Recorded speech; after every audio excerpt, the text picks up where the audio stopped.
تو وہاں پر فون کی سہولیات ختم کر دی گئی ہیں، تمام تر قیدی جو موجود ہیں ان کے پاس سہولیات نہیں ہیں۔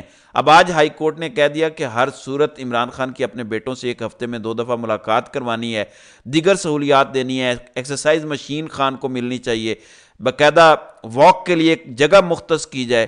یعنی اسلام آباد ہائی کورٹ کے اندر بھی آپ کو تبدیلی نظر آ رہی ہے، تو کہیں نہ کہیں یہ سپریم کورٹ میں کمان کی تبدیلی کا اثر ہے۔